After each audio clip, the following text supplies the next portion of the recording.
Welcome to another episode of the Hurdle Podcast. Now, I know it's a couple days late, but... Finals. Yes. Remember, we are college students. Finals kind of came out of nowhere and gave us a little, But, yeah. So, we're back. We're doing Week 14 recap of the NFL, which was a very entertaining week, to say the least. And, yeah, there was quite a few blowouts, but there were very exciting games, so we'll jump into them right now. First game, the Thursday night game. Hey, Minnesota tries to find ways to lose. They're the better version of the Lions. But this time they won. I'm not going to say that. Well, the Lions did beat you guys. That's what I'm saying. Ooh, record-wise, the better version of the Lions. There we go. Which you could argue is worse because at least the Lions are going to get a top pick. But, Minnesota beats Pittsburgh 36-28 in kind of a thriller towards the end. Dalvin Cook went off, won Offensive Player of the Week, 205 yards on 27 carries for 2 touchdowns. Big Ben looked really solid, over 300 passing yards. Granted, they were down the whole game, so those stats are greatly inflated. But, it was a great game overall, and if Chase Claypool would have, not decided to maybe hit a Corvette, they might have had another player or two.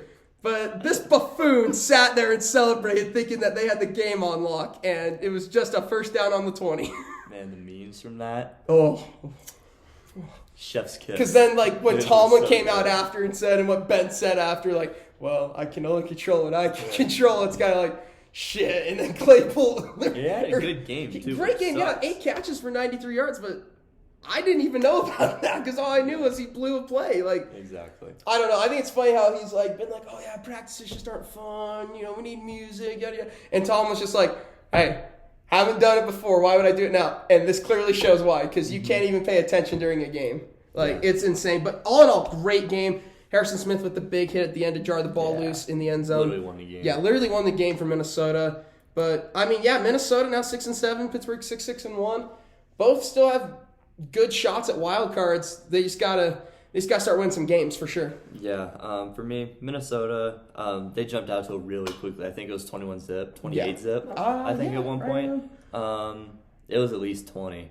29-0, I think. 29-0. Yeah, that's right. I think that's right. So they were up and on them early. It looked like they couldn't stop Jefferson all game. Yeah, or Jefferson Dalvin. had a huge game. Jefferson and Dalvin literally drove us down the field basically on every possession, especially in that first half. And Pittsburgh's defense honestly looked non-existent. But then I turned the game off. And this was for the a good first reason. mistake. So I think it was for good reason because I knew it was going to be close at the end because we always choke it. And I just didn't want to see the choke job that was going to happen. And I just watched the final 3 plays. Harrison Smith basically won us the game with that hit against Fryermuth. It was a catchable. It looked like it was. It was a catch. He caught it. It was a catch. And then Harrison Smith comes out and worked out. Exactly. Kirk was kind of bad, especially in the second half. 2 picks, so that almost doubles his total of the entire year. Which I think is crazy is, you guys win this game, and Kurt didn't have a good game. Yeah, Dalvin just. And then when Kurt does have good games, you guys don't win. It's the weirdest thing. Thing. Yeah, it is weird. I don't know. Minnesota still has a chance to make the wild card, I guess. That's kind of our little bonus right now. Dalvin, I'm expecting a couple of huge weeks from Dalvin. We haven't had that huge stretch where he has a couple big games right in a row, back to back to back. I think this is kind of the Kickstarter coming off of injury. So I'm expecting a couple more big games from Dalvin here in the future. And the secondary was all right. They looked great in that first half. They looked great in the first half. Looked like Zimmer actually drew up a game plan coming into this week. And then the second half happened. And Najee had 2 touchdowns, I believe. Deontay Johnson was decent. And Pittsburgh just kind of started spreading it around a little more, and Najee kind of got going. That kind of just opened up the offense. But yeah, all in all, it was honestly a great Thursday night game by all means. Yeah, for sure. All right, next game, Dallas, Washington. Yeah. Boy, we were up 24-0 at the half. We went 27-20. Did your best Minnesota impression? Hey, we tried. We tried our hardest, but. Yeah, I don't know. I don't know even where to begin. Dak did not have a good game. the whole reason we had this many points was our defense balled out. Parsons is making a case for every defensive award this year, and it's insane to watch. Randy Gregory coming off the IR had a huge game. I think he had, let me make sure I don't want to butcher anything, but he had a pick. He tipped it to himself, which was sick. And then he also ended up having, there's a lot of names on Randy Gregory. He had a sack, a pressure, 2 QB hits, the pick. I mean, he was just kind of all over in Taylor Heineke's face the entire game. And honestly, I'm looking at these stats. Dallas definitely should not have won this game. I think Washington played a little better. It's just Dallas got such better field position because of their defense. That was pretty much the only difference, because you look at the stats, Dak was 22 of 39, barely over 200, a touchdown and a pick. And the one pick was a pick six at the very end where he goes, hey, Dalton Schultz wide open. Mm-hmm. And no, Holcomb was right there and picked it and ran it back, and then it makes it interesting. But, I mean, hey, a win's a win. Mike McCarthy said it would be a win. That scared me, and it didn't disappoint until the very last second. That there's a possibility we could choke it. CeeDee Lamb looked okay. He was a big factor in the offense, but Amari Cooper got his touchdown. Greg Zuerlein made kicks. Yeah, honestly, the only reason Dallas won this game was the defense and just purely how bad Washington's offense looked. And Terry McLaurin got hurt halfway through the game, so that was kind of a help for the Cowboys, just because then Trayvon Diggs didn't have to guard him, I guess. Yeah. But Sims mossed him in the end zone for one of Washington's touchdowns. That was a nasty catch. Very, very impressive catch. Great coverage, but very impressive catch. But, I mean, yeah, Dallas 9-4. I mean, wasn't pretty, but, I mean, it's a win in the NFL. I can't complain. Going for that 1 seed. Yeah, that 1 seed's looking very enticing now, because you've got Green Bay, Arizona, and Tampa, who are all 10-3. We're 9-4. Yep. We just got to win 2 more than Tampa does, and we have a much easier schedule. So, hey, Dallas might get the 1 seed, and I don't know if that helps, but hey, it's the 1 seed. It gets a bye, so yeah. Get you home field the whole way. So yeah, but then if we play Rodgers in Dallas, yeah, I almost second everything you said there. Dallas's defense won them this game. Their front seven played amazing. Diggs was all right. He's all right. He did give up the one big catch, which is the only reason I say it was okay. I think he gives up the most yards out of all. Hey, he has most picks, but he gives up the most yards. Hey, it's a double-edged sword. He's a risk-reward kind of guy. Exactly. Which is beneficial sometimes just because you get those turnovers. But, yeah, Dallas's defense just played out of their minds. Neither quarterback was very good. Neither running game was very good. Defensive touchdowns basically was like the huge factor in this game. Zuerlein had 4 field goals. Yeah, I mean, that's really all you have to say. Dallas tried to do their best Minnesota impression. Heineke tried to lead the charge back, but I don't know. It was just too little, too late. They could never really get anything going. And big shout out to Dan Quinn, because he basically won him this game with the defensive game plan he drew up. Yeah, it was great. Parsons played out of his mind. He almost had a pick. He dropped 20 yards back into coverage and about had a pick. Yeah. And the man's a pass rusher, so yeah, very, very, very happy our defense actually showed up, because if they didn't, it would have been bad. But speaking about defenses not showing up, kind of, Cleveland wins 24-22 against Baltimore. Lamar got hurt in the second quarter. Yeah. A lot of people's fantasy seasons were ruined by Lamar getting hurt in the second quarter. I saw one that a guy lost by 0.5 because Lamar did not play the rest of the game. Good Lord. That's tough. That was a win and get in. That's tough. I beat someone without a quarterback this is tough, yes. Because I had Lamar. Yeah. But yeah, I mean, this game was interesting. Tyler Huntley came in for Baltimore and was 27 of 38, 270 and a touchdown, which out of a more running quarterback, he looked really good. Mm-hmm. It was just also another case of they were down so much they had to throw the ball. He got handed a bad hand. Yeah, and I mean, he made his throws. Yeah. He really did. Mark Andrews was his favorite target. Mark Andrews was 11. Yeah, 11 receptions, 115 and a touchdown. But Cleveland won. Mm-hmm. I mean, Baker looked okay. Chubb didn't do much. But really, it was just Cleveland's defense. Cleveland's defense showed up when it had to. Myles Garrett had a 15-yard fumble recovery touchdown. Yep. And that then sealed it. Well, yeah. And then at the end of the game, his pressure caused Huntley to roll out right into Jadeveon Clowney and pretty much iced the game from there because it made it about 4th and 18, and Baltimore was not even close to getting it. But yeah, all in all, kind of a mediocre game. I mean, it was fun to watch, but at the same time, it was also... Yeah. It just didn't feel the same without Lamar. Yeah. And Lamar plays in this game. Baltimore gets another win. But now it's interesting. There's all this shakeup now because of that. So, yeah, it's going to be interesting to see if Lamar plays this week. I don't know if he is. But nevertheless, Cleveland gets the win. Cleveland keeps their playoff hopes alive. And, yeah, they're fighting for a wild card spot right now. Yeah. I just never really tend to watch these games because I just find them incredibly boring. It's like you've said, AFC North games are very boring when they play each other. Exactly. They're always close, which is the cool part about them, but they're always 24-22, 17-10, 17-13, because they're just bloodbaths, and neither offense could really get anything going in this game, just like the previous 20 times they've played each other. The last time I remember a high-scoring Baltimore-Cleveland game was last year when Lamar had to come back from sitting on the toilet and throw a game-winning touchdown with 2 minutes left. You remember that?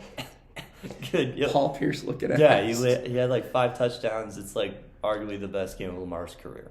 But yeah, as far as this game goes, Mark Andrews was freaking insane. He was open basically every play. He looked like Kelsey out there. He was just open. He has more fantasy points this year than Kelsey. So... this might be the first year Kelsey's not the tight end one, which of course I have him in every league. So, yeah, he was fantastic, which is really weird because Cleveland really matches up fairly well in terms of being able to guard him, you would think, because you got John Johnson the third, you got JOK, Jeremiah Owusu-Koramoah, and then you have pass rush, which gets to the quarterback at a very high rate because you have Myles Garrett on it. So you figured Cleveland would match up well in terms of guarding Mark Andrews. Me personally, that just didn't happen. But yeah, Cleveland won this game early is really what it came down to. And no, Lamar sucks because we both picked Baltimore, so you can't predict injuries. But Justin Tucker was good. But yeah, in my opinion, Myles Garrett's fumble 6 was the dagger. That won them this game. Basically was the icing on the cake. And they kind of just let Baltimore do really whatever they wanted in the third quarter, make it look interesting. But Cleveland ended up taking this one. There was an onside kick recovery, wasn't there? Yeah, they recovered the onside. We were talking about this earlier. There were 4 onside kick recoveries this weekend. 4. Yeah, the Bears one. The Giants, one. Chargers, this one, and... The Raiders? No, it was another close game. Oh, Arizona. Oh, yeah. And LA. Yep. None of them scored on any of them, yeah. Which sucks because you never convert those. But hey, it was kind of cool. Cool stat. So the 2% conversion rate, and then you still can't score. Yeah, exactly. Shows that they need to change the rules for that. Hey, you want to know how to get fired from a job very quick? You get shut out by the Titans. Get shut by the Titans. Urban's gone. Didn't even last a calendar year in Jacksonville. All the allegations, whatever you want to call it. I think when your kicker's warming up and stretching and you kick him in his kicking leg, that's never a good tell of a coach. Yeah, you don't want Kareem Hunt, your kicker. Yeah, I mean, Kareem Hunt's probably looking for a trade to Jacksonville right now, but Urban's out, so maybe not anymore. But yeah, 20-0. Trevor Lawrence played his worst game as a rookie. Yeah. He threw 4 picks against a mediocre Tennessee defense. He threw it 40 times. There just wasn't a lot to say about this game. Jacksonville sucks. Urban's a terrible coach, so they got rid of him. James Robinson, 6 carries for 4 yards. Like we said, it's either going to be 150 or it's going to be 4. And sure as shit. It was 4. Yeah, maybe that's the reason he's getting fired. I don't know. I mean, there's a lot, but yeah, not a fun game to watch. 20-0 Titans get the win. They keep creeping closer and closer with the Patriots to get that 1 seed, which they desperately need, with Derrick Henry needing another week of rest, most likely. Yep. Yeah, I don't really have much to say about this game either. Jacksonville looked absolutely horrible on both sides of the ball. Not as terribly defensively, but offensively, holy Jesus. Yeah. I was like, what did I just watch for the period that I watched this game for? Tannehill was average, very average. I don't know. There just really isn't much to say about this game. There were no big performances except for the big four that stands out on Lawrence's stat line and the big four that stands out on James Robinson's stat line. Hey, Jacksonville loves their fours. I think the only real hope for Trevor Lawrence, I'm happy Urban's gone, personally. I'm just tired of his BS. And I'm not even a Jacksonville fan, so I can only understand how that feels. Because I've had to put up with Zimmer's BS all year. But his BS doesn't make the national headlines because his BS is just losing almost every week. Meanwhile, Jackson loses almost every week with the controversial crap that Urban does every other day, it seems like. So I think really the only hope for Jacksonville to win one or two more games the rest of the year is you have to establish James Robinson, and hopefully the new interim head coach does that, whoever that is going to be. I don't even think they've named a coach yet. So they're talking about. I've heard Joe Brady's name thrown around just because he got released by Jacksonville, got fired. Yeah, Carolina. Sorry, yeah. I also heard the OC for. You thinking college or NFL? Nope, I'm thinking NFL. There's an OC that's been linked, but that's probably for next year because he's not just going to leave halfway through the year to go coach Jacksonville because he wants to. Like, honestly, I think a great hiring would be Bieniemy. If he ever wants to leave Kansas City, which I don't know why. It's cool that you get a head coaching job, but I don't know why you'd ever leave. I don't know why you would leave Kansas City for Jacksonville. It's kind of like the Rob Saleh thing. Mm-hmm. Leave San Francisco for New York. I get why he took the head coaching job, but it's also like the Jets. Yeah, like, come on, dude. It's kind of the same situation, but I don't know. I think if Khan is smart, which he isn't, he would go out and he'd chase Bieniemy with a passion to get Lawrence a very creative offensive coordinator that also established a run when needed. And yeah, I think Bieniemy was a running back himself at the University of Colorado. He was a monster. So I think if he leans away from Kansas City, he's going to have to rely on the run a little bit more. I think that'd be great for Lawrence and great for James Robinson, which are their two best players. Exactly. So I think that's kind of the future of Jacksonville right now. But yeah, congrats to Tennessee moving that way that one. Do you think the whole Urban thing's gonna maybe? I know, like, because not every coach is an Urban Meyer, but like that's for certain. Do you think that teams are going to be more cautious going for coaches from college to the NFL? Because, like, I'm not going to lie, I would love to see, like, I know it would never happen because Dabo's not leaving Clemson. No. But Dabo and Lawrence again would be kind of fun. I think Ryan Day at Ohio State for Chicago would be fun. Mm-hmm. But I just think since all this Urban shit's happened that I think you have to be a little more cautious. Like, clearly Ryan Day and Dabo aren't as doing what Urban does. Yeah. But it makes you wonder that, like, is this image of college coaches going to be destroyed because of this? I don't know. I mean, granted, he was off for a year. Urban's kind of he's a unique character in this whole equation. When it comes to guys like Ryan Day, I don't think either of them will leave their top 5 programs in the entire nation. Probably top 3 when you run them with Bama. Yeah, you don't know, though. Honestly, I've never been a huge college coach guy straight to an NFL head coach, even though that's kind of what you have to do to land one of them nowadays. That's just not my style. My personal example that I go to immediately is the 95 Cleveland Browns, because Belichick was the head coach, but their DC was Nick Saban. So, and they hired him off of Bama, and then he went back to Bama after, if I remember correctly. So didn't he go to LSU? Or yeah, LSU then over to Bama. So I don't know. I'm a personal fan. If you're gonna hire a college coach, if you're gonna go hire a Lincoln Riley, making him an offensive coordinator, honestly, I don't care if you pay him like a head coach because that's the kind of money he's gonna want. But just make him an OC or a DC, personally, in my opinion, so he doesn't have to control both sides of the ball, and it's an easier transition. And then if you want to eventually, then you level them up to the head coach. It's just a nicer way of working people into your system, in my opinion. I don't know if you agree with that, but I don't know. I still think college coaches are kind of the future of the NFL. Yeah, I think they are. I mean, I think it just depends on the team. It really does. Like, if for some crazy reason Andy Reid wanted out of Kansas City, I think a guy like Lincoln Riley going to there would be insane. Yeah. But it's kind of like I get what you're saying. I don't love college head coaches going straight to an NFL head coaching job. The only one I could say that has been good of late is Pete Carroll, I can think of. Yep, me too. I mean, Matt Rule at Carolina's been okay. They've been decent. Not anywhere near Pete Carroll. Yeah, but not anywhere near Pete Carroll in Seattle's been. So, I mean, when you look at that and you go, you've got one in the last 20 years that you can name that's like, oh, okay, that was pretty good. Yeah. That's very concerning. And even these top college coaches, like in Urban Meyer when he was at Ohio State, a top coach. And Florida. And the one random here in Utah. It just doesn't translate. I really don't get it because a lot of college players make the move to the NFL and say it's pretty easy, and then these coaches just shit the bed. I don't get it. I really don't. I kind of do.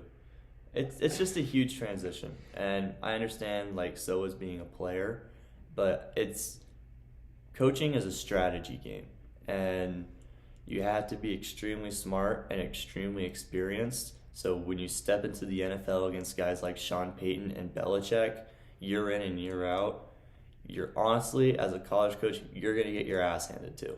It's just as simple as that. Whereas if I'm a very, very good college player, I don't worry about who's on the other side because I think I could take them no matter what. It's just a different mentality, I guess, is kind of what I'm saying. But anyway. Yeah, no, completely. Next game. Sorry for our college coach tirade, but it needed to be done. Not much to say about this game. Kansas City, again, blows the brakes off the Vegas Raiders 48-9. This game was horrible to watch. I'm not going to lie. It was not very entertaining. Mahomes had 4 incompletions the whole game. He barely threw, I think, 250. I think he was 224. The only bright spot and the only cool part about this game was Hunter Renfrow because he's just showing that he is the cheap version of Cooper Kupp because he had 13... Goodwill Cooper Kupp. Goodwill Cooper Kupp. Shit. 13 catches, 117 yards, and a touchdown. The only bright spot for the Raiders. The offense looked terrible. The defense was atrocious. And Kansas City did what they wanted. Hell, they threw their 4th-string running back in, and he ran like a 50-yard touchdown. Gore That's, or whatever. yeah, Frank Gore's kid. I know. But when I see Gore at running back, that's all I picture. Yeah. Not much about this game. Kansas City moves to 9-4. So now they're 9-4. The Patriots are 9-4, and the Titans are 9-4. Yeah. Dang, this is both sides are looking very similar conference-wise. Yeah. I don't know. This game was kind of hilarious to me. After the team meeting that the Raiders held on the logo, and then they proceed to give up 35 in the first half, and they don't even score. They got a field goal before that. That's right. They got a field goal before that. Ooh, 35-3. Ooh. Yeah, holy Jesus. Vegas looks so bad. So bad. And Kansas City, honestly, I know they scored 48 or whatever it was. Did not look good. Offensively, they didn't look great. Even though they put up 48, the defense carried again, in my opinion. But, they broke off a couple here or there. It was just, I really don't have anything to say about this game. It's leaving me speechless how bad it was. Yeah. And Kansas City basically just ransacked him in the first quarter and a half, and it was over. Yeah, about the first half of the first quarter. Renfrow did have a great game. Yeah, for sure. Next game, the battle of the BYU quarterbacks, Zach Wilson taking on Taysom Hill as the Saints. The Saints, dang, this is another blowout one. Yeah. Beat the Jets 30-9. Taysom Hill looked He looked pretty good. He looked decent, and then in the fourth quarter, his stats looked a lot better. Yeah. He had a big touchdown, 44-yard touchdown run in the fourth. Yeah, but really, this game was the Alvin Kamara show. 27 carries, 120, and a touchdown. These running backs are coming off injuries, have these not tune-up games, but have these games where when they come right back, they just blow up. And I expect nothing less for Kamara the rest of the year. because he's just their whole offense. I don't know what else to say. I mean, very boring game to watch. Zach Wilson was terrible. He threw it 42 times and completed 19 Didn't turn the of them. ball over. That might be his first time all year. Holy cow. The Saints really just ransacked him in the fourth.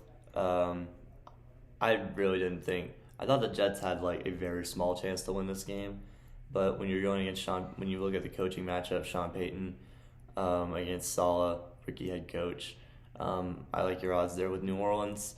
And Taysom also finally didn't turn the ball over. Kind of rebounded after his 4 picks last week. He's still a pretty terrible thrower of the football. I think Kamara was open on a wheel route, like 20, 25 yards out, and the middle linebacker comes and chases him, and all he has to do is put it over the top right there, and he literally throws it straight into the middle linebacker's back. So like I don't know what to think about Taysom throwing the football. I do know what to think about him running the ball though, and he's fantastic at that. He's really good at that. And when you have a pro-style offense like Sean Payton's, it just makes it that much easier. And then you get Kamara working in 27 carries, which is kind of un-Kamara-like. We don't really see him take that heavy of a workload.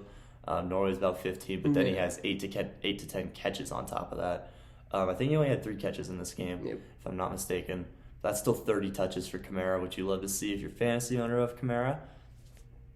But yeah, that's really all I got to say about this game. Yeah, not interesting at all. No, not really. Could not care less. Big game for maybe a wild card spot. Atlanta playing Carolina. Atlanta gets the win, 29-21. The Cam Newton experiment does not look good. No. It looked good for about a week, and they still lost. Yep. To Washington. Yep. I don't know what to think about this Panthers team. Atlanta just did what they had to. Cordero Patterson doing his thing again. But, I mean, again, this is one of those games where, like, it was close, but very boring to watch. Like the Browns and Ravens game. Very, very boring to watch. Yeah. Now with Cam there, I'm slowly starting to see DJ Moore just falling off the face of the earth, as we've been since week 5 or 6. He hasn't had. I don't think he's had over 100 yards yet since week 5 or 6. I was gonna say I don't think he's had a 100-yard game since about week 5. Exactly. Robbie Anderson finally decided to show up. The Island Boys made the connection. Yeah. But yeah, Atlanta they won this game honestly in the first half. The 10 points in the second quarter really kind of sealed it up because you knew Carolina wasn't really going to do much. Of course, Cam's 1 pick was a pick 6. He loves donating points to the other team. And that was the difference. Yeah, in one way or another. And yeah, that was the difference. I don't know what you say about this game. Matt Ryan didn't turn the ball over, I guess. They're getting Cordell Patterson involved multidimensionally, as they do every week, on the ground and through the air, UPS style. So, yeah, Kyle Pitts actually had a decent game, 5 for 61. Yeah, that's really all I got to say. There's a nice balance. They're finally starting to work in Mike Davis a little bit now, and it's giving Cordero a little more rest, which I think is beneficial for them. They're not going to make the playoffs, I don't think. But, hey, they have the same record as Minnesota. So they still have a shot. Both teams still have shots, if we're being honest. Like, Carolina's Carolina is slim.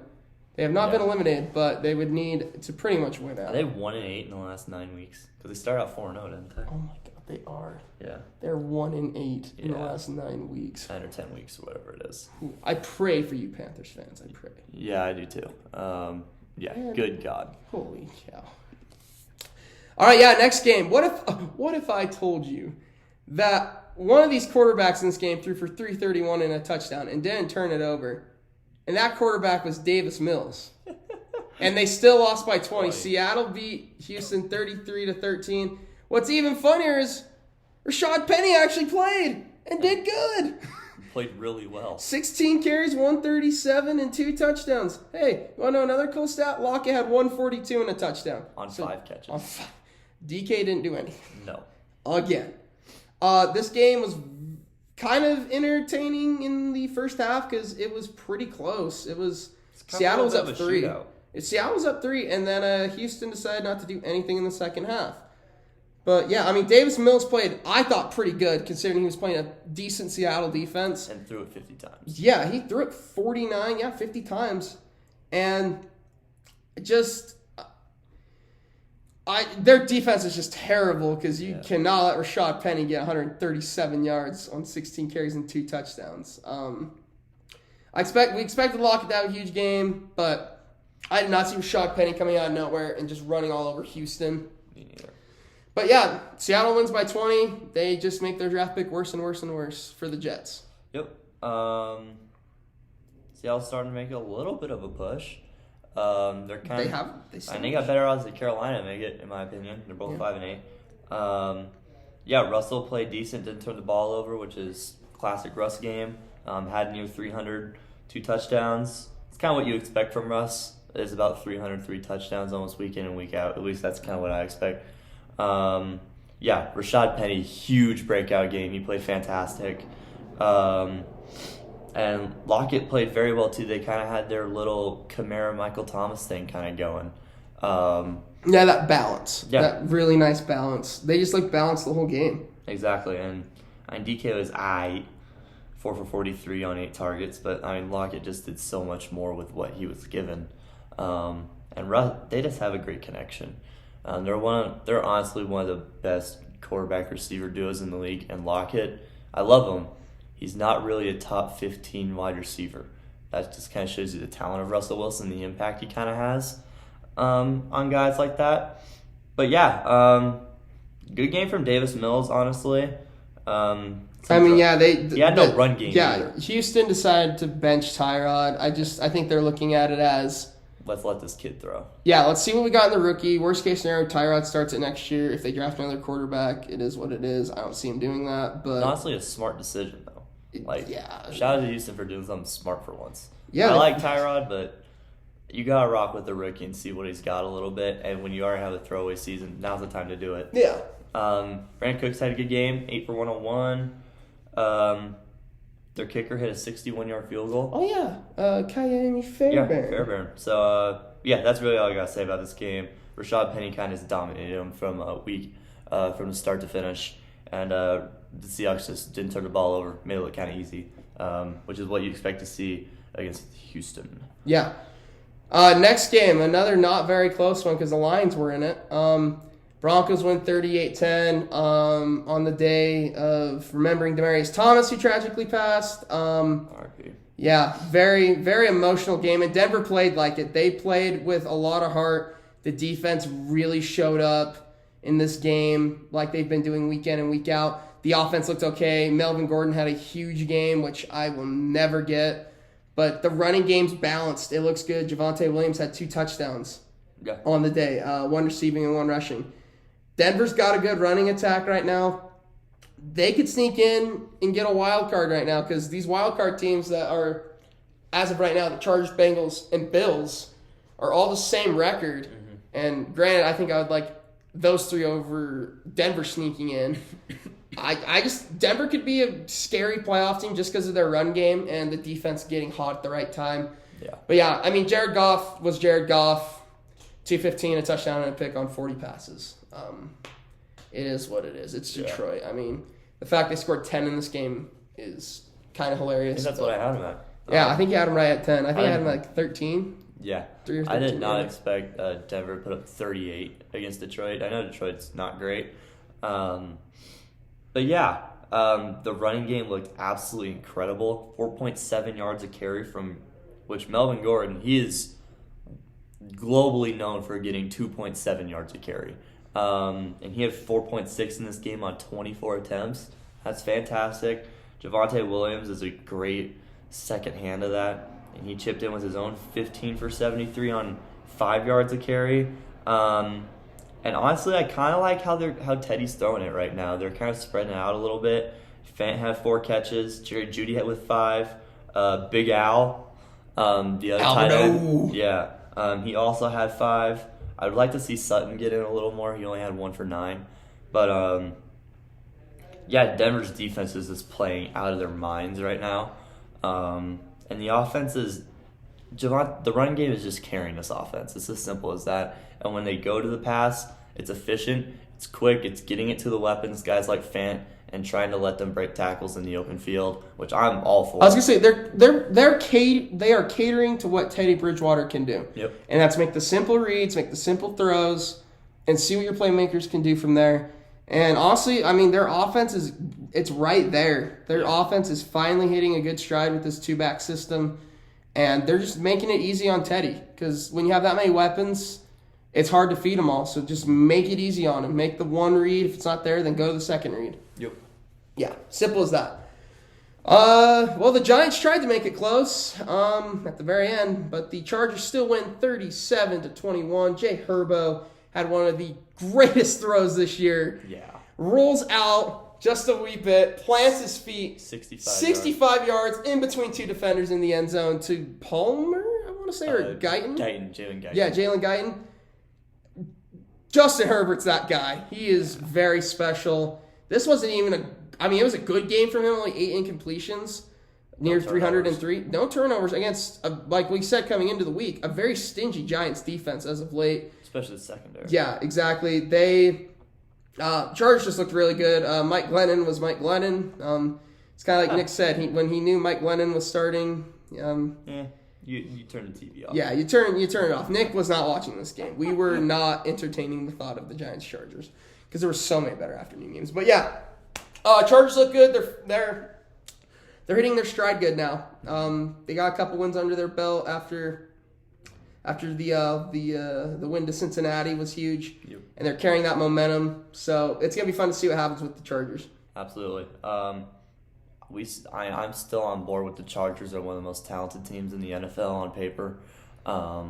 They just got to find. I don't know. I really don't know what they're missing, but they're missing something in my opinion. I just don't know what it is. Derwin didn't play in this game. Derwin didn't play in this game. Besides that though, I'm talking. It's not even really the roster either. It might be a third weapon in the receiving core because once Williams isn't going, it's the Keenan Allen show, and they can't really do anything with that. Keenan Allen also didn't play in this game because he was out with COVID. But yeah, I mean, Mike Williams played okay, but it was more of the second hand, the third, fourth string, fifth string wide receivers. Because Guyton and Palmer had very good games. Yeah, they stepped up to the plate. Guyton 3 for 87, that 65-yard touchdown, like you said. Palmer with 5 for 66 and a touchdown. Mike Williams 6 for 61. They like to get Eckler going in the receiving game, not as much. Here, 2 for 17. Here's what I don't like about this game from LA. Eckler only having 12 carries and Justin Jackson and Joshua Kelly combined having 19. I'm not on board with that. Not at all. And maybe it's because they were kind of winning the whole game, so it's let Kelly and Jackson get these. I didn't really watch the end of the game. They were up 30-7 going into the fourth. Exactly. So I'm not on board with that. You got to get Eckler 20 touches, minimum, every week. That should be a goal every week, whether it's through, combined. I'm talking combined through the pass game and the run game. It's got to be 15-5. Not 12-2. That's really the only complaint I have with the Chargers this game. They kicked the crap out of these guys. Barkley looked all right. I was going to say, that was one bright spot for the Giants. Saquon had a decent game. Yeah, the Chargers kind of have a soft run defense. They're not great against the run because they just got a bunch of pass rushers. They got pass rushers and coverage linebackers. Exactly. They're built. Their defense is built for the modern NFL because then they just have Derwin come down and just lay the wood. But yeah, Barkley 16 for 64, 3 for 31 out of the backfield with a touchdown. Devontae Booker was aight, but it's Mike Glennon, so you almost have a 5% chance to win the game with Mike Glennon at quarterback, and the Chargers took advantage of it. Hey, Jake Fromm from State Farm maybe might have. No, I'm just kidding. He wouldn't have. Honestly, they should see what he's got. Yeah, if you're gonna keep him as your third string, see what he's got. You just gotta see what he has because you're getting with Mike Glennon week in week out. We really haven't seen Fromm play in any meaningful games. I think he played one for the Colts. Yeah. But that's about it. So, might as well throw him and see what you got. You got nothing to lose. Might as well bench Daniel for the rest of the year just to get ready for next year if you're a Giants fan because that's what they say every year. Okay, we're getting into these great afternoon slate games. We finished with some bangers, to say the least. Chargers, Bengals, we knew it was going to be a great game going in. Goes to overtime. San Francisco wins it in overtime. Niners, Bengals. What did I say? Chargers. You're good. Niners, Bengals. Unless I misheard you. Oh, Sorry. Well, it is what it is. Continue. We got it right. Niners beat the Bengals 26-23 in a game where Joe Burrow and Jimmy Garoppolo looked very good, and George Kittle woke up in the second half and was the huge difference in this game for San Francisco. Even if they didn't score as much in the later parts of the game, they scored when they needed to, and George Kittle was the safety valve this whole game. 13 catches, 151, and a touchdown. Yeah. Good. That is insane. Yeah. And what's crazy is both these teams didn't get the run game going, which I thought was kind of weird because we kind of expected the run game to shine in this. Yeah. But both defenses really shut down the run because Joe Burrow had 348 and 2 touchdowns. Played well. Yeah, both quarterbacks, Jimmy Garoppolo played very well, I thought. He didn't make any big mistakes. He made the throws when he needed to, and he got it to Ayuk to win the game. Yeah. So, I mean, very good game. Big game for San Francisco to stay in the wild card spot, and it's a crusher for Cincy, who really needed to win, especially with the Chargers winning, because now the Chargers jump them. Yeah, but great game. Very fun, entertaining game to watch. If that was the only game you saw this weekend, you were pleasantly pleased for sure. Yeah. Yeah, this was, like you said, this was a fantastic game. Debo ended up playing. Third straight week with 1 catch from Debo Samuel, but he's creating in the run game, 27-yard rushing touchdown. It's almost incredible how they're using him. It's really unique, and I love it. Maybe not for fantasy, but I really love it for in terms of how San Francisco is playing, because I think it's just taking them to the next level. And speaking of next level, George Kittle, holy Jesus. He was absolutely incredible this game. It's becoming a weekly routine. Single-handedly carried this offense. Oh, yeah. And Ayuk was actually pretty good too. I guess I shouldn't say single-handedly, but when they needed a 3rd and 8, it's a streak or post route to George Kittle every time. And he caught every single one of them. Garoppolo was putting him on the money, which I hardly really ever say about Jimmy G, but he was balling out. Like you said, Burrow was good. Really the only complaint I have with this game is Zach Taylor. And it's because of the overtime play calling. They didn't throw it once in overtime. And that's what was working. Yeah. It was, because the run game wasn't there. Joe Mixon didn't get anything going.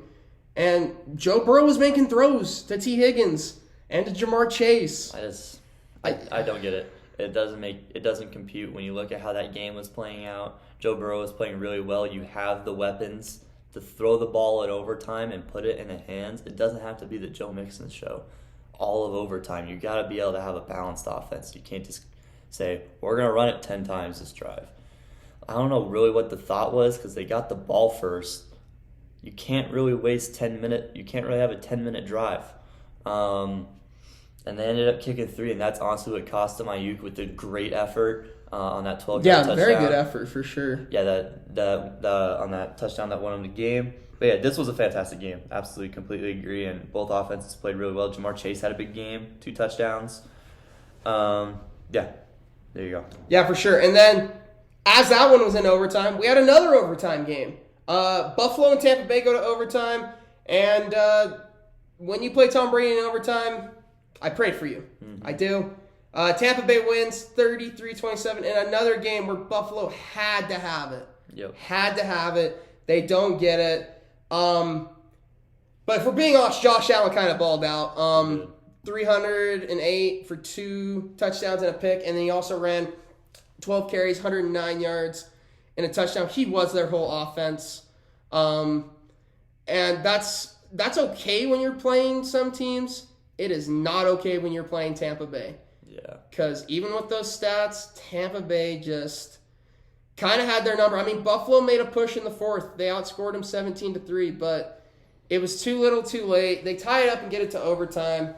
Yeah, I think if I remember correctly, they led a really great drive. Yeah, to end it. With about 2 minutes left in the 4th. I'm talking about Buffalo. Yeah, 3:05. It was a 14-play drive for 70 yards. Yeah, and honestly, that was a really impressive drive. They settled for 3, and that's That's the kicker because Yeah. they were on the 8, and they settled for the field goal. I get tying it and going to overtime, but at the same time, if you're an offense like Buffalo, you have to score a touchdown there. You just have to. Yep. It's not a matter of, we might. It's you're playing Tampa Bay. You have to get a touchdown. When you are playing the Bucs, when you're on the 8, anytime you get inside that 10-yard line or the red zone for that matter, you got to put up a touchdown because then you see what happens. It goes to overtime. Buffalo gets the ball first, doesn't do anything with it, has to punt, and Brady makes a couple throws and gets one big breakout by Rashad Perriman. Yep. Rashad Perriman making plays, weird, for a 58-yard touchdown. And I think the funniest part of that was security, the whatever you want to call them in Tampa, after fumbling the first time. Yeah. They made sure the football was not given away because that was Tom Brady's 700th touchdown pass. 700 total touchdowns. Yeah. No, 700 TD Was pass. it? 700th TD pass. I thought, didn't he just hit 600 like a few weeks ago? What was that all about then? Tom Brady's 700th TD pass. Good God. Maybe I don't know what I'm talking Didn't he about. break? Wasn't it just breaking? Was the it record? breaking the record? Okay, Yeah. maybe that's what it was. Yeah, like you said, honestly, Josh Allen played one hell of a game. I honestly like seeing the 12 carries number because he's the best running option they have. Zach Moss is not good. Matt Breida, not good. Devin Singletary, not good. So, honestly, if you're going to run it, screw it. Just run with Josh Allen. I mean, that's what Baltimore does. They just run with Lamar Jackson every time. And you might as well just be playing quarterback and running back for this team. But I honestly kind of like that 12 carry number out of Josh Allen. Diggs played a good game, 7 for 75, I believe. Yeah, 7 for 74. Yeah. He played a pretty good game. Josh Allen was just slinging it, especially in the fourth there. But Fournette was monstrous yet again. Big 47-yard touchdown run in the first. Yeah, finished with 113 on 19 carries for a touchdown. He's just this piece of this offense that's been missing, you could say. Yeah. But they have definitely found it because it's a great balance. Because when Brady was successful in New England, they had a great run game to complement him. And that's what Tampa's got right now. And they're frankly just rolling. Yeah. They look like a well-oiled machine. They're getting good at the right time. Which is very scary, especially if they are a 3 or 4 seed. Yeah, and Godwin had another big game. Godwin, kind of coming out of nowhere. He's had 2 very big weeks. Yeah, I think he had 15 catches last week, another 10 this week. Brady just loves those slot guys, and Godwin is about as premier as you get in the slot position. But yeah, Fournette was fantastic. Brady didn't turn the ball over, which really, I think, was kind of the icing on the cake there. And then when you get it to Perriman underneath, he's got to get away from the cop speed. So, and he's going to take that to the house when he's one-on-one damn near every time when you don't have any safety help over the top. So, and Tom's just going to – you have to play with safeties over the top because Tom's just going to pick you apart. Yeah. And really that's what he did all game. Yeah, he does it week in and week out. Yep. You can't show him something he hasn't seen. And Buffalo just wasn't creative enough defensively. It's the ultimate advantage. It is. He knows every defense. When you've played 22 years, it is what it is. Hey, the Bears almost won a game against Green Bay. Can't believe we left to get food, and they were winning. And then we came back to the realization that the Packers still had Aaron Rodgers. And Rodgers still owns Chicago. He now is a majority share owner of the Chicago Bears because he balled out. I don't care about no toe injury. He only had 8 incompletions on the day. 341, 4 touchdowns. Devontae Adams had a huge game, 10 for 121 and 2 touchdowns. I feel bad for Justin Fields. I don't know what else to say. Justin Fields had a decent start to this game, and then once they started falling behind, that's when the mistakes happened with the picks. He was their leading rusher, which is not very helpful, I think, because when you have Khalil Herbert and David Montgomery, you have to get them the ball. And maybe they were. I'm just looking at the littler box score. But when your quarterback's your leading rusher, yeah, it's not good. I mean, Montgomery only had 10 carries. Khalil Herbert had 1. Yeah. Damian Williams had 2. Exactly. The only saving grace for the Bears, honestly, that gave them momentum was the punt return touchdown. Yeah. In the That's fair. Yeah, right before the end of the half. Jakeem Grant had a great game. He had a receiving touchdown as well with the punt return touchdown. But even with all that, the Bears still lose by 15 to the Packers, 45-30. This Packers team, again, much like Tampa, they're getting hot at the right time, and they are looking like a very well-oiled machine right now. Yeah, completely agree. When this game started to get into a shootout in the second quarter, 45 points were scored in the second quarter alone. The Bears with 24 points and the Packers with 21 points just in the second quarter. Yeah, a lot of big plays. Insane. Neither team decided to play defense in the second quarter. But once it started to get into the shootout numbers, I'm like, Chicago's screwed. You can't throw shootouts when Aaron Rodgers is on the other end. And I know you have to put points on the board to win the game, but they just could not stop Green Bay in any facet whatsoever, except for the first quarter, really. Because then Green Bay proceeded to hang touchdown after touchdown after touchdown on their head. Aaron Rodgers played out of his mind. Davante Adams is still the best receiver in the league. Undoubtedly. I don't even think it's close, really. He's just so consistent. He's got the best release in the game, arguably the best hands in the game, and he's the best route runner with one of the top 5 quarterbacks in the league. You can't ask for much more. Aaron Jones balled out, even though A.J. Dillon did lead the team in rushing. I love how... I'm loving these teams that are going with these two backs. Yeah. Like Green Bay, like Dallas. This is working. Like San Francisco. It sucks for fantasy. Yeah, it sucks for fantasy owners because they're just splitting carries. Denver, another great one.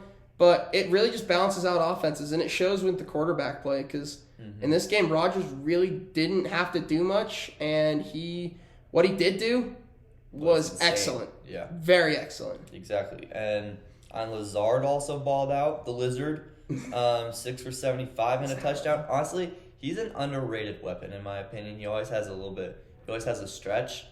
Him and MVS. MVS. Those two are great second, third options with a Davante Adams. Yeah, I wish they went and got Odell. But I honestly like Lazard. I don't really care for MVS just because he's just tall and fast. You can't. Yeah, he's just a deep threat. You know, he can burn over the top, keeps the defense honest. I guess you need that, but it's not something that Rodgers ever really looks for. So it's just not prolific in this offense whatsoever. What really lost Chicago the game was Fields' 2 picks. And that's what happens when you get in a shootout. Yep. And then if you get in a shootout, and one of them being a pick 6 to Rasul Douglas back-to-back weeks with a pick 6 for him. But that's really what lost them the game, even though Fields, honestly, in my opinion, played pretty well. Yeah, he looked very well until he had to get in a shootout with Aaron Rodgers. And most quarterbacks cannot do that with Aaron Rodgers. Yep. I can think of one, and it's Brady. That's about it. Yeah. That's in the league right now. I mean, Drew was able to a couple times, but... Brady, and I'd argue Kyler a little bit. Because, they should have beat Green Bay. Yeah. Okay, maybe those two. Yeah. Not Kyler's not on the same tier as Brady, though. Yeah, for sure. And then the shakeup of the week. Speaking of Kyler. Speak of the devil. Kyler Murray threw for nearly 400 yards, but had 2 picks. He led his team in rushing. And they lose 30-23 because, if I'm being honest, Aaron Donald had himself a game. He had 3 sacks. Yeah, he balled out. He had himself a game. Stafford did what he had to. This is what I expect out of a Matthew Stafford. Right around 30 pass attempts, near 300 yards, and 3 touchdowns. Yep. And if there's a turnover mixed in, fine. But that's what I expect from Matt Stafford. Matt Stafford played like Matt Stafford. Cooper Kupp, it seems like every week, 13 catches for 123 and a touchdown. He's averaging about 120 a game on about 12 to 13 catches. Good God. Oh, my. It's stupid. It's insane. But it's Jerry Rice numbers. It's getting to that point. It is. It's getting to Jerry Rice, Megatron-like numbers for a guy that's...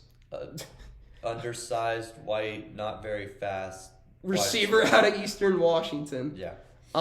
But yeah, this game was great. This is a great preview to what I hope we get if the playoff matchup was to happen. But yeah, the Rams moved to 9-4. They're, I think, pretty much securing that 5 spot with teams like San Francisco and Minnesota and New Orleans behind them. Yep. But then Arizona, this is the game you got to get because then a win puts you above the Packers a game, above Tampa a game, puts you 2 above Dallas. Now the playing field's getting leveled. It's just like the AFC. The top 3 are the same record, and then that 4 spot is a game behind. Yep. And Arizona cannot start struggling right now.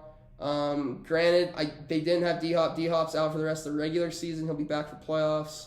Mm-hmm. But, I mean, a great win for the Rams. I would say McVay called a great offense, but honestly, the Rams just shined defensively, getting 2 picks on Kyler Murray. I agree. And then just Aaron Donald having 3 sacks and tipping a ball that led to a pick was huge. So, yeah, great game to watch for sure, but the Rams just played that much better. They were just that much better in this game. This is, I think, what we expected the first time these 2 teams played earlier in the year, and we just didn't get it. But we got it now. And, yeah, the Rams are looking good. Cardinals regroup a little bit, but they're fine. Yeah, this is a statement game from LA, in my opinion. 20 carries from Sony Michel. Beautiful. Love it. Beautiful. I don't care what running back it is, give him 20 carries. Yep, it's got to be Henderson Michel. Stafford needs the run game to get going. It just opens up so much more for him because he's great off the play action. And that's where Kupp starts to work his magic, is off the play action as well, because then you can line him up in the slot, and then he gets those crossing routes over the middle. And so far this year, he's been unguardable, and that's facet of the game. So, 20 carries from Sony Michel just opens up this entire offense because when they don't have a run game, they suck offensively. It's as simple as that. It's almost like when Gurley was there. If they couldn't get Gurley going, like you saw in Super Bowl, what was it, 53? Yeah, 53 against New England. They sucked. They scored 3 points against New England in that Super Bowl. So, Kyler. I really don't know what to say about him in this game. He's a great playmaker. Granted, It kind of was a detriment in this game, though. Granted, one of the picks was tipped. That's true. So, I mean, if you take that off, okay, 383 in a pick, just no touchdowns. And you don't have D-Hop again. Yeah. So that kind of sucks. And there was no run game. He had to do everything in this game. Yeah. It sucked. But, yeah, continue. Sorry. And AJ Green, no, you're fine. AJ Green stepped up to the plate, 7-102. Knew what routes he was running on the field, which is good. Okay. James Conner was... He had 2 touchdowns, but 2.4 yards a carry. Get that out of here. We don't like that. But he had 9 for 94 receiving. And another one-handed grab. Which was insane. Which is bonkers. D-Hop had 5 for 54. Ertz 5 for 42. Honestly, Arizona played fairly well. It's just Aaron Donald is on another level. This Defensive Player of the Year award is going to be insane. They're going to have to rename it to the Aaron Donald Award here eventually because he might win it again this year. Even though I think it's TJ Watt personally. Mm-hmm. I'm more on the TJ Watt train. But Aaron Donald damn near wins it every year. So once he has 6 of them, by the time his career is over, just rename it to the Aaron Donald Award. Because he is just... He's that guy. He's just on another level where you have to double team him. Like, honestly, you want to double team TJ Watt, but if you have a premier left or right tackle, I wouldn't say you have to double team TJ Watt. You have to double team Aaron Donald if you want to stop him from having the 3-sack, 1-tip pick game that he just had. Especially when Von Miller's on the other side. Yeah, absolutely. And Aaron Donald is just, Aaron Donald's just absolutely incredible. Like, I really don't know. Like, he just proves it year in, year out that he is just on another level comparatively to everyone else. Yeah, he just is. It's fun to watch for sure. Yep. All right. Hey, it's a little late, but we got her in. Yeah. There's your NFL Week 14 recap. If you're watching us on YouTube, please subscribe, like, share, comment, all that kind of stuff. Yeah, hit the notification bell. Same thing on Spotify. Give us a little follow over there if you want to just listen to the audio straight up. If you're doing homework or something like that, you can't watch us. Or if you're driving on a camera. Or if you don't want to watch us on camera, Spotify is the place to do that. Apple will be coming to you over the break. We're trying to work out some tech issues with that. That'll be coming. It's so fun to work with big companies. Yeah, exactly. So that'll be coming to you pronto. Follow us on Instagram at Hurdle Podcast, HRDL Podcast. I haven't plugged that for a while. Yeah, there you go. Yeah, that's kind of my thing. Follow us over there. Shout out to Bobcats United for giving us a little shout out on their story. Really appreciate that. Because we're recording this Thursday. Yeah. We are getting a Cats episode out Today. very closely after this one. Yeah. So yeah, go Cats, go! What can I say? Exactly. So that is going to wrap it up for this week. Week 14 recap. Great week in football. That's gonna do it. I'm Bailey. That's Logan. Hurdle Podcast is back, and we're out. Peace.